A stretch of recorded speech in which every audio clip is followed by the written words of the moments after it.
All right, everybody. Thanks for tuning into the Aspiring Adult. Sorry for the delayed episode this week. So, I was sick, I guess, or had allergies or something this week. And that's also why my voice is still really raspy. But, anyways, so I tried to record the episode yesterday and I ended up editing it kind of a long way through. And it just sounded bad. Like the voice was not there. Like it sounded painful. Like it hurt my throat listening to edit it. So I didn't want to have anybody else have to listen to that. So I was like, okay, whatever. I'll just re-record it. And so here I am re-recording it. I know it's a day late, but whatever. Better late than never. And I know like I could have recorded it earlier in the week, but to be honest, it was a very hectic week. There was a big event that happened at my company on Wednesday and led to a lot of restlessness and a lot of texting of colleagues and making sure everyone was okay. Um, and then the next day, I woke up and I had an extreme, I don't know, I want to say allergies. I want to say I had allergies, but I don't think I have allergies, but I have no idea because everyone is saying that the pollen count is super high right now. And so I very well could have allergies. I don't know. But anyways, so I woke up in the morning and I took a Benadryl, normal, I guess, maybe not normal. And I was 99% sure that this was like the non-drowsy kind. So take the Benadryl, go to work. I'm like, okay, gonna have a great day. Got one of those like nose puffer things, which by the way, those things are very expensive. Like $22 for like this tiny little canister. Very expensive. So had my nose puffer, took the Benadryl, was feeling great. Then around lunchtime, I was like, okay, I think my Benadryl is wearing off. I'm going to take two more. And our office has a first aid cabinet. And so I got into the first aid cabinet trying to see if there's any allergy relief medication. Sure enough, there was. So I took two because I was like, okay, I just want to make sure that I really get through this day. So I take the two, and about an hour later, I'm like, oh my gosh, I am so tired. I think I need a nap or a coffee, which I don't drink coffee like ever.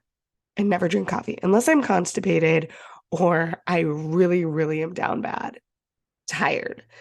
And so I'm like, all right, that's it. I'm gonna get a coffee. So I'm in a meeting with my boss before I've actually decided to go and get my coffee. And we're having a conversation and he asks me something that solicits more than just a yes or no response. But because I was so drowsy, I gave a response that was like this. Yeah. And he looks at me and he's kind of questioning what's going through my brain. And he's like, is everything okay? And I'm like, oh, I'm just a little sick today. I think that my allergies are really acting up. I took a few Benadryl today. And he's like, a few Benadryl? And I said, yeah, like just a few. And he goes, okay, I don't know how you're sitting upright right now. I think you should probably go home and take a nap. And I was like, what are you talking about? He's like, my parents used to give me Benadryl to like put me out when I was a kid. Like that is supposed to make you very, very, very tired. And you took two just now. Like, kind of concerned how you're still operating. And I was like, oh, wow. So I immediately, well, actually, not immediately. I take one more customer call to which my customer said to me, wow, it really looks like you need a nap. Nice, very nice. And then immediately after that, I went home and it was about 3:45 by the time I got home. And I was like, okay, I'm just going to take like a little nap. I never nap. So I was assuming it was only going to be like an hour or so. Lay my head to rest at 3:45. I wake up at 9:45. Was not just a quick little nap. Was not something that I was expecting. So 6 hours of sleep later, and I was still after waking up at 9:45. I had like a ton of text messages and phone calls, which like I say a ton, but like it was really not that many. Like it wasn't like an astronomical amount. It was like 5.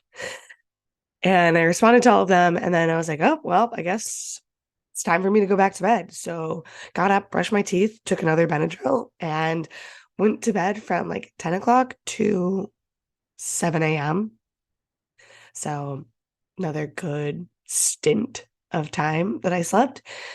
And I felt great. Went to work on Friday and I had a little bit of a sniffly nose and a little bit of a cough.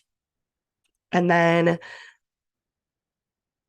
yesterday, okay, so I had a little bit of a cough and then went out afterwards with my coworkers. I was like, okay, I'm just going to stay out for an hour or so and then I'll come back, record the podcast. Okay, so obviously, like going out and talking to people in a crowded bar after you've had a coughing fit or after you've had allergies, it's probably like not the best idea considering that you're probably going to lose your voice more. So that is exactly what happened to me. And then I came back and I tried to record the episode, and it did not sound good at all. Like, I'll play a little excerpt at the end, maybe, but I was really trying to force it. Like, I went downstairs midway through recording and decided that I was going to make tea with honey and drink it. And like in between every 5 shots or in between every 5 sentences, I would end up taking a sip of my honey water with tea. And then that got like exacerbated so that it was only 2 sentences I was getting out, then needing to take a sip of tea. And then 1 sentence I was getting out and needing to take a sip of tea. So it was just really difficult to edit and then also additionally really difficult to listen to. But anyways, so made it through that journey, made it here today, and now gonna focus on what the actual podcast is about, which is about aura photography and getting your aura read. I'm tired. During my trip to Miraval, which I spoke about in my last episode, I was supposed to get my aura photographed and get an assessment of my aura. Unfortunately, that day, the aura photographer ended up getting sick, so I couldn't get my aura photographed. So I didn't know what it was going to look like.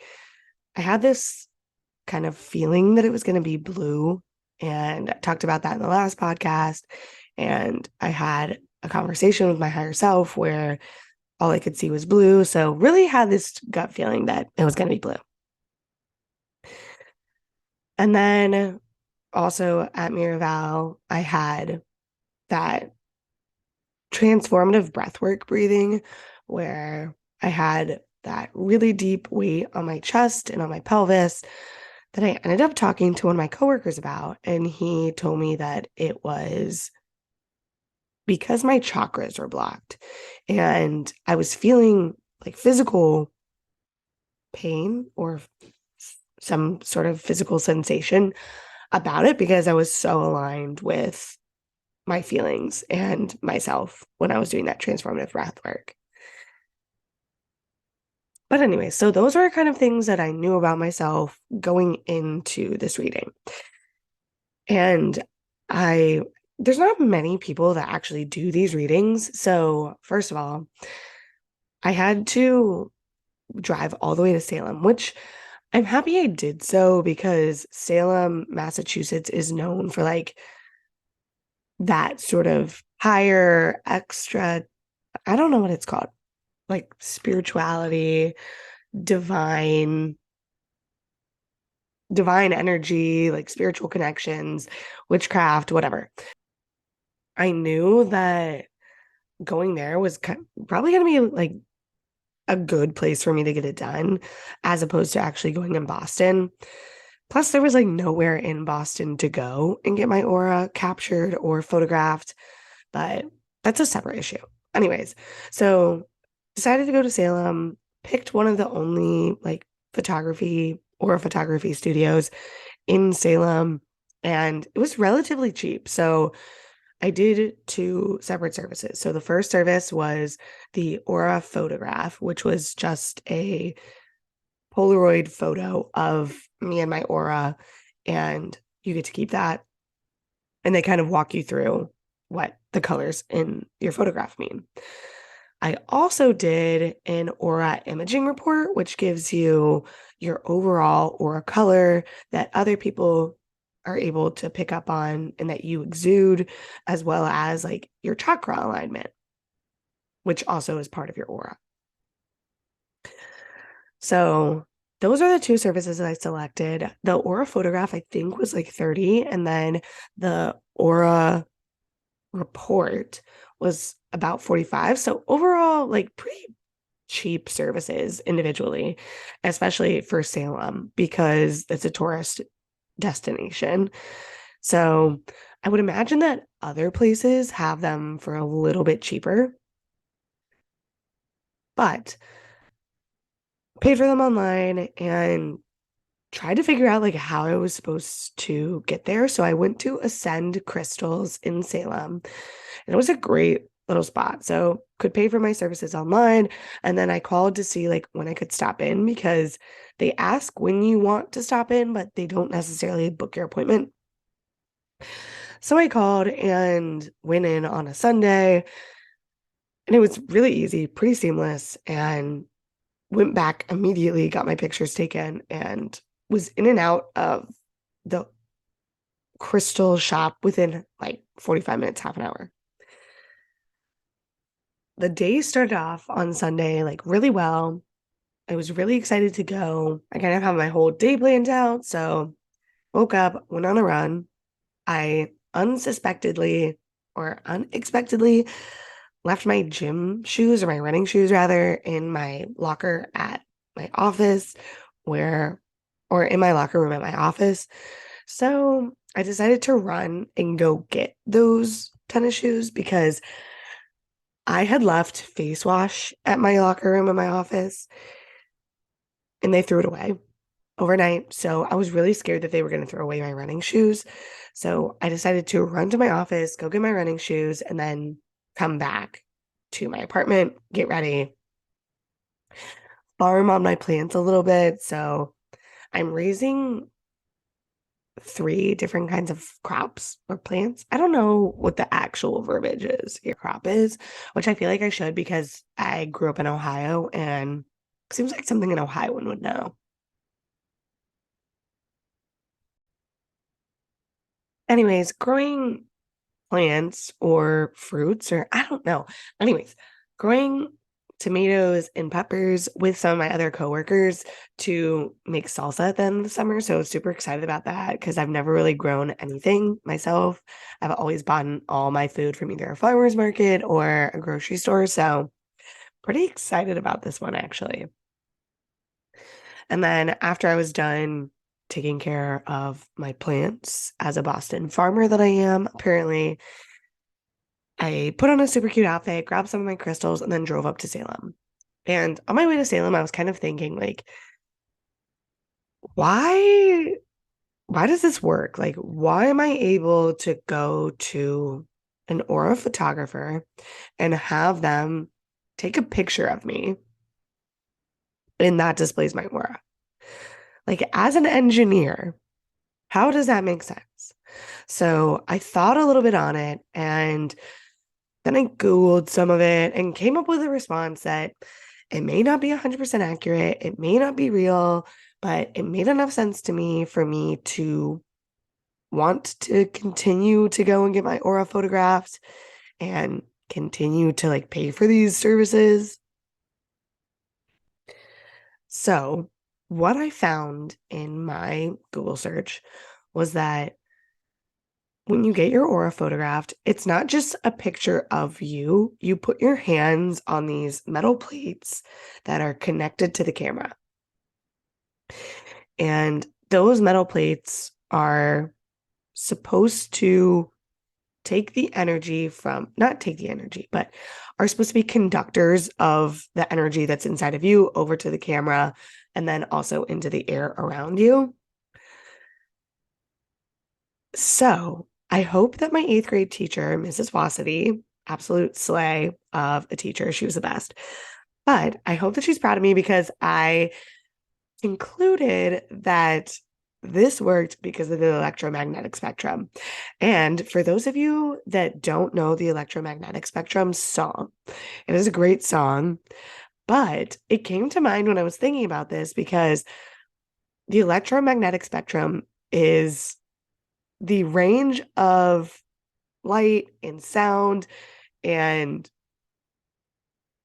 it's I could sing the song and I really want to sing the song, but I also have no voice and I'm really scared too. But anyways, it's like radio waves, microwaves, infrared radiation, x-rays, visible light, ultraviolet light. Like it's all the light, it's all the sound, it's all the waves.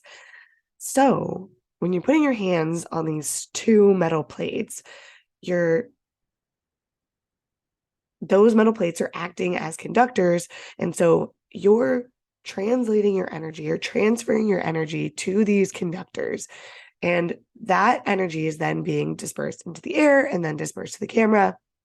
And because the electromagnetic spectrum has, it's a spectrum, has a portion of it that's not visible light, you can't always see the energy around you. So this camera, similar to like how an X-ray works or how an MRI works, it's able to capture things beyond what the visible eye is able to see. So that is my rationale of it. So this camera is capturing this energy field around me that I am transferring from my body to these conductors into the atmosphere, into the air, and into this camera as whatever energy I'm repelling. So obviously different energy comes at different frequencies, and that is how it's registered on this camera. That's what makes sense to me. That's what makes sense in my engineering brain. And that is what I'm going to choose to believe is accurate because science, like electromagnetic spectrum, that energy is being translated from me to the conductor, to space, to the camera, to then my photo. So that brings us to arriving at the actual photography studio. I didn't look up any reviews of this location. I didn't. And that is something about my spiritual journey. I have not looked up like the reviews of anybody. So when I went to my first psychic, didn't really look up the reviews because I just had like a natural pull to where I was going to go. And I just trusted that instinct. So maybe you're a reviews kind of guy or gal, but I'm not. So when I went to my psychic, I kind of just randomly selected it. Obviously, it was on a little bit of a time crunch, given that it was Valentine's Day and I wanted to go day of. But I didn't read any of the reviews. Like there were 4 other shops that were open that I could have easily gone to, but I didn't. And I went to Lila, which is the woman that I see or used to see. And it was great. I loved it. And that's kind of how I got onto my spiritual journey. And then I went to Miraval without looking up any sort of reviews or anything along those lines. So then naturally selected Ascend crystals to go and get my aura photographed. I had very low expectations for what this establishment was going to be like. And when I tell you they were beyond exceeded, they were beyond exceeded. So it wasn't like this little rinky dink little boutique. It was this very like high scale boutique where they had crystals and artists that helped create some of the crystals and necklaces and jewelry. And it was very sleek. It was very clean. It was very, I don't like the energy was great in there. Loved it. Like I walked in and the gentleman who helped me as soon as I walked in was super upbeat and kind and was like, "What are you looking for today?" Told him I was here for some services. He sent me back to the back room where I could go and get them done. And the lovely young lady that helped me like get my aura photographed and get my aura reading, was absolutely a gem. And I walk back to the back room and I tell this girl nothing about me. And I say this girl because she was either my age or younger. And so definitely like a different, like she's very in touch with her spirituality. So that's super awesome for her. I'm super proud. Like that is amazing. But that's why I'm saying girl instead of woman. Anyways, so her and I walk to the back room. I'm not telling her anything about myself. I sit down and it's like a hand scanner for this aura reading. I didn't look more into the aura reading. I only looked into the aura photography, but I imagine that it's kind of a similar capacity. You put your hand on this scanner. It's not metal, but it's a scanner and it kind of scans. I don't know what it's scanning on your hand. Maybe it is metal. I don't know. But you place your hand on it and then you kind of sit there with it on the scanner for a minute or so. And then she flipped the camera on her computer around and took a picture of me. And then my report printed out. So if we remember what we thought my color was going to be, for those of you that are watching on YouTube, she was blue. So crazy coincidence, maybe, but there's 5 different areas that are being assessed on this aura analysis or aura report. That means that there could be the possibility for 5 different colors. I had 2 different colors, and the colors were blue and indigo, which to me are 2 different shades of blue. So in the aura report, they assess like your top, left, center, right, and bottom energies. Those are like the energies that are assessed, your top, left, center, right, and bottom. And basically, from all of those reports, like I'll read you my center energy, which I feel like I most closely resonate with, but your essence is sensitive and you experience deep feelings, which makes a lot of sense because I had an entire podcast about having conversations with people and feeling like that's where I get my most fulfillment and that's where I get great connection is from deep conversations. So, for my friends that are listening that make fun of me whenever I go to a party and end up finding somebody one on one and chatting with them for hours on end, this is why.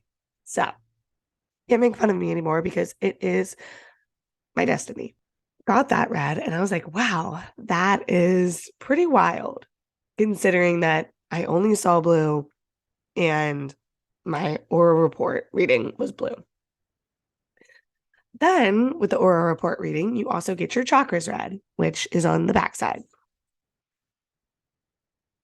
And again, I told this girl nothing about myself, and she does the report, and she's like, looks like you have a very strong throat chakra, which is obvious in the sense that your aura report is blue. But 2 things that I want to also point out is that you have a really strong third eye and a really strong crown chakra, which means that you have a really deep connection to your spirituality and to your higher self. And I was like, that is also very interesting because I had that connection in Miraval with my higher self and found my like spiritual connection there as well. Then she went on to say, it looks like your sacral chakra is blocked. And I was like, oh, interesting. Okay. Your sacral chakra is basically your pelvis area.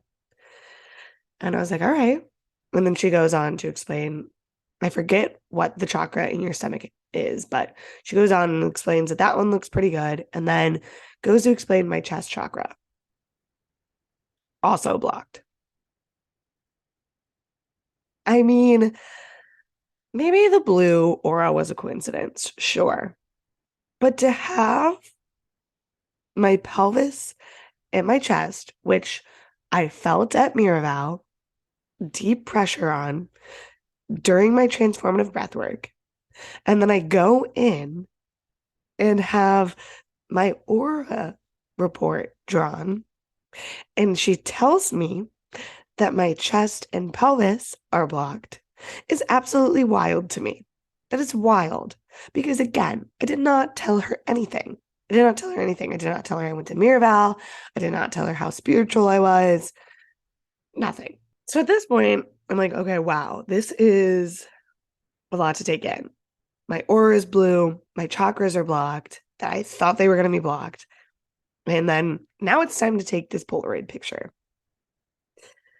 And at this point, I'm like, okay, this is really going to seal the deal as to whether or not I truly believe in this report I got, because this is going to be basically like second confirmation. It's a separate, it's a separate picture. It's a separate, like, technology. Like, this is really going to verify from this first reading that I got, like, what actually exists. So I go and get my picture taken, put my hands on the two metal sensors, and it's like one of those old timey Polaroid picture, or one of those old timey Polaroid photo takers cameras, one of those old time cameras that are like massive. They have like the black sheet that you can pull over it, and it takes a second. So you got to sit there for a hot minute. And then out pumps my little picture. And again, it can be any of the colors in the visible light spectrum. So be blue, red, orange, yellow, green, indigo, violet, white. And it comes out. And I'm walking around the store, taking a look at some of the crystals in the shop. And the girl that took my photo came back to get me while I'm waiting for the Polaroid to develop, because obviously it doesn't develop instantaneously. So I go back to the room with her and she shows it to me. It is purple, white, and blue.